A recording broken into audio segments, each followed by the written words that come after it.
guys, Hernaz with you here, bringing you Goblin Slayer episode 8 review. This episode starts off fairly weird, but in a funny way. We have Goblin Slayer waking up, from his damage, and he looks next to him and he sees our female MC next to him. She's laying down on the same bed as him, nothing on, and the soy man comes in, and she explains to him, after she jokes around, she's like, oh, how did it feel to be in bed with two virgins? And, Goblin Slayer, he's dead. So for him, it was like, no big deal. And he was like, he really shook it off. He didn't really care.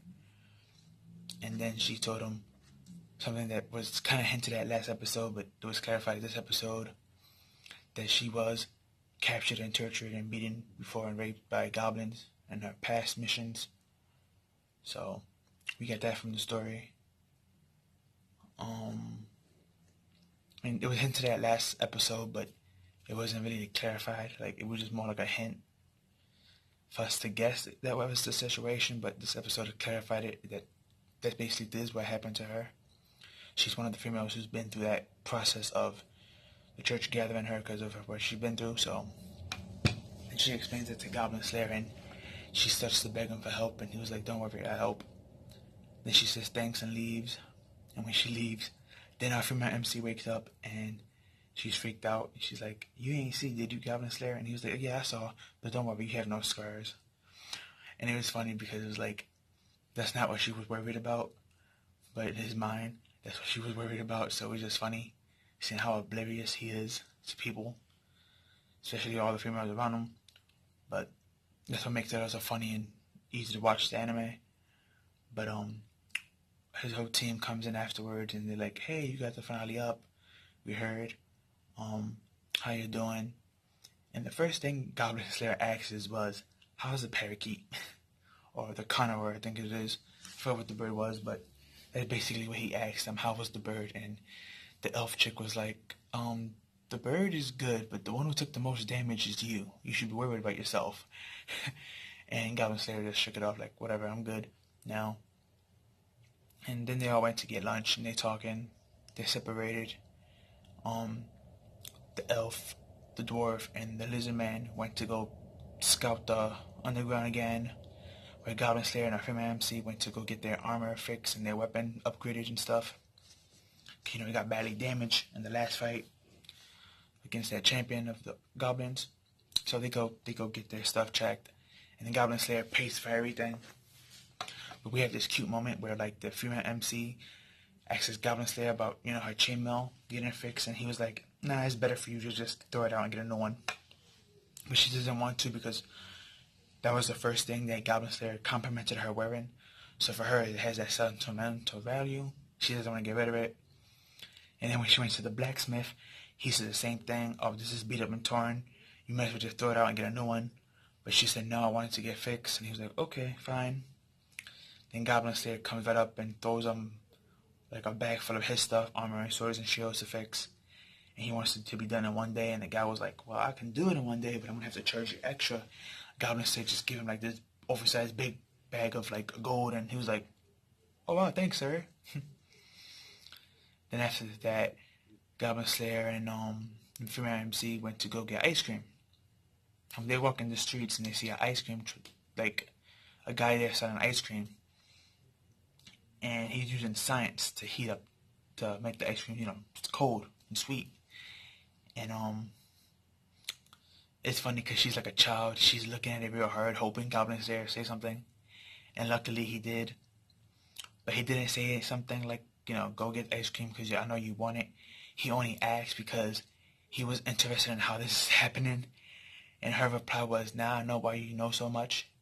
Implying that he knows so much because he asks questions. Which is true. A person who studies a lot and asks questions will pick up more knowledge than a person who is just trying to go through anything by themselves and not really ask anything. So there was some truth behind that. But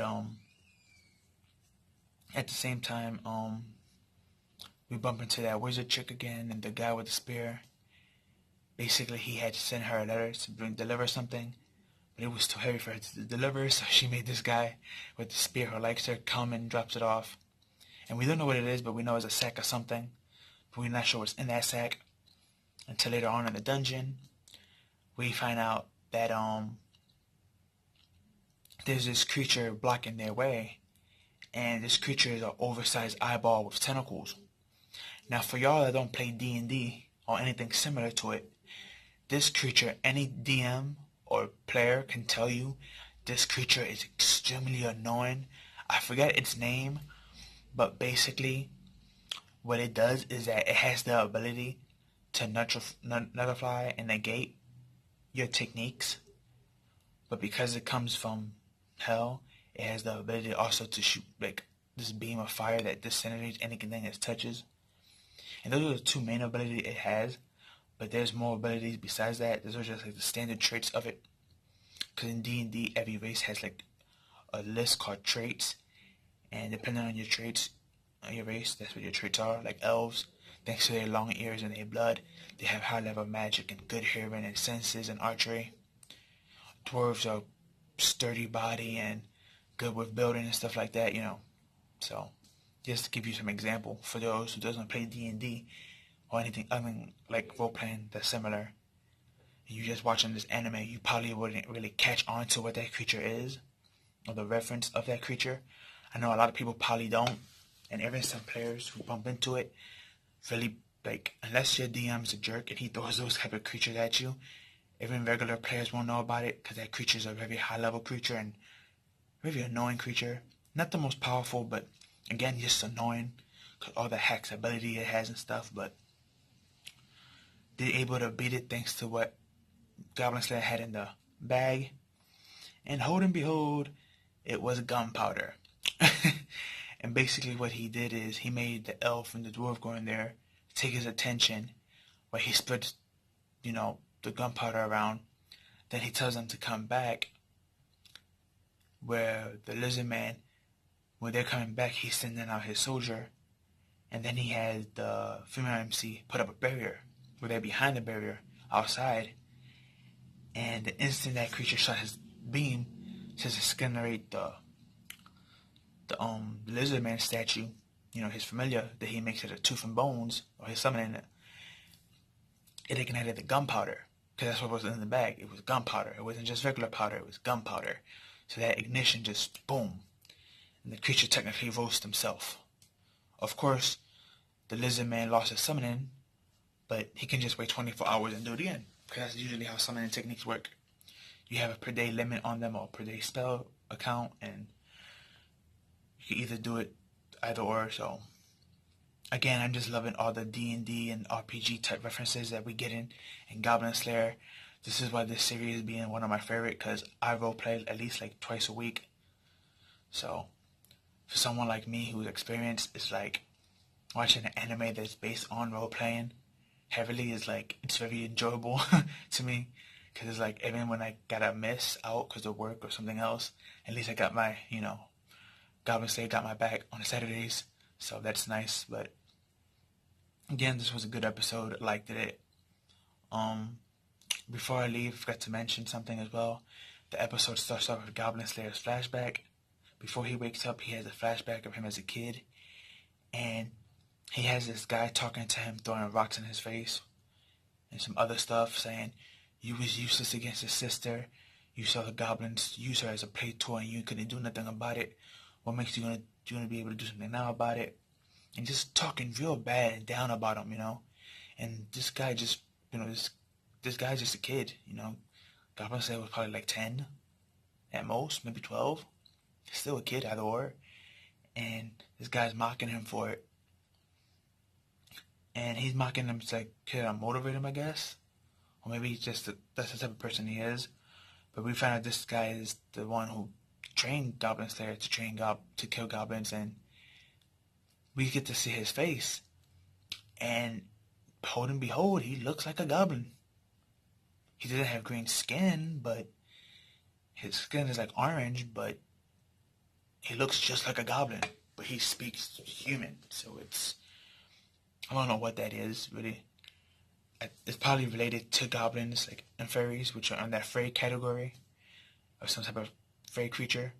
If you know anything about, history of fairies, like pixies, fairies, and goblins and all them, they are under that category, and they usually like to play pranks, and they're usually mysterious or evil creatures. So, but yeah, just wanted to comment that real quick before I log out. But like, comment, share, subscribe, hit that notification bell for more. Tell me down below what you thought and what you can't wait for next episode, and tell me if you liked the episode or not. Don't forget to share with your family and friends on other social sites, and I'll catch you on the next one. Peace.